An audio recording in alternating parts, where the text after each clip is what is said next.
Hello students, आज हम regular legal matter नहीं करेंगे। आज का जो मैटर होगा थोड़ा कंफ्यूजिंग और कंसंट्रेशन बेस्ड होगा। तो get ready. 3, 2, 1 start. We had been planning the river rescue for several weeks but nothing happened exactly as we expected. Early in the morning, Henry came to my house with a small bag and said that we should leave before the roads became crowded. The sky was clear and the air was cool, so we started without any worry. After traveling for nearly an hour, we noticed a narrow path leading away from the main road. Nobody knew where it went, but Henry was certain that it would save us time. We followed it for some distance, and soon found ourselves in a quiet place where there was not a single person in sight. I suggested that we should turn back, but just then we heard a loud sound from behind the trees. It was difficult to tell whether someone was calling us or whether an animal was moving through the bushes.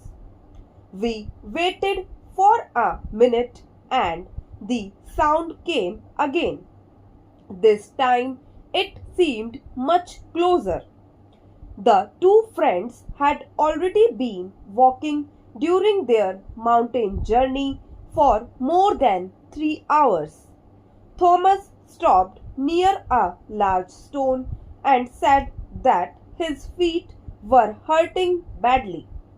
His companion laughed and told him that the village was only 4 miles away, although neither of them had ever visited that part of the country before.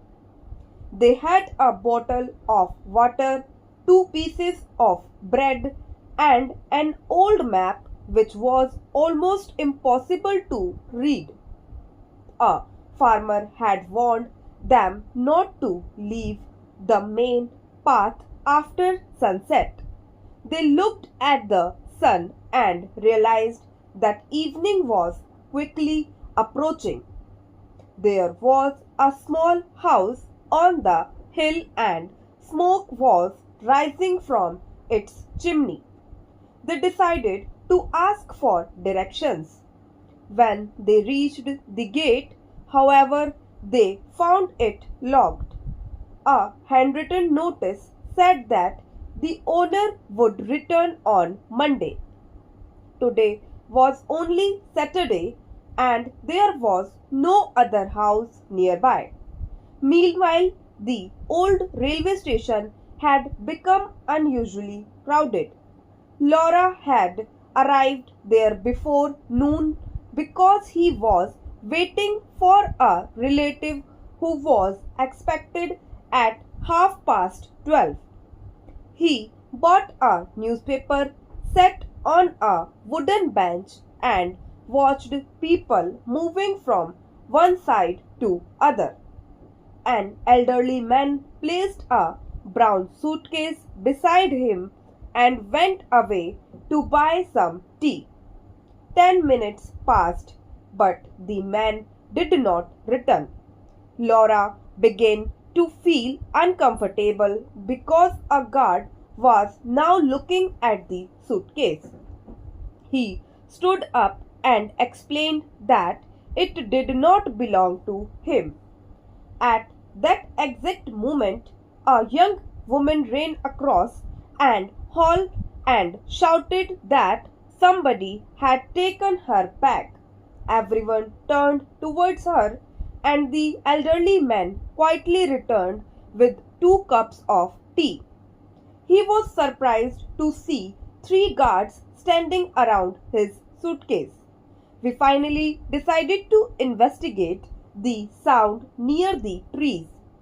It was not an animal at all. A boy was standing beside a damaged cart and trying to move one of its wheels. He said that his family was waiting on the other side of the field and that he had been calling for help for nearly 20 minutes. Henry and I pushed the cart onto firm ground. The boy thanked us and showed us a shorter road back to the main route. We were pleased to discover that we had not been completely lost. Before leaving, he gave us 2 apples from a basket and warned us that rain usually came suddenly in that area. We looked at the sky and saw dark clouds gathering above the hills. At the locked gate, Thomas noticed a narrow track running behind the house. The old map showed a stream somewhere in that direction, and the friends remembered that the village was supposed to be near the water. They followed the track carefully. After half an hour, they heard the sound of a bell. A shepherd appeared with several sheep and told them that they had been walking in the wrong direction. Fortunately, he was returning to the village himself. The friends followed him and reached the first houses just as the street lamps were being lit. They were tired, hungry, and embarrassed by their confidence in the useless map, but they had learned to ask for directions before choosing an unknown path. Back at the crowded place, the confusion was soon cleared up. The young woman's bag had been picked up by mistake by a family whose own bag looked almost identical. A guard found them near the exit and returned both bags to their owners. The elderly man apologized for leaving his suitcase unattended, and Laura finally saw his relative arriving much later than expected. By evening, each of the 3 separate journeys had ended safely. The travelers had faced uncertainty, wrong directions, and sudden confusion, yet every problem became manageable when they remained observant and asked for help. That was the lesson they remembered long after the day itself had passed. On the following morning, everyone described the events differently. Some remembered the noise, some remembered the waiting, and others remembered only the moment when they realized that their first assumption had been wrong. Small details had seemed unimportant at the time, yet those details later explained what had happened. A sign beside a road, a bell in the distance, a similar looking bag, and a change in the weather had each altered the direction of the story. For anyone listening carefully, the challenges was not simply to hear every word, but to remain attentive when the subject changed without warning.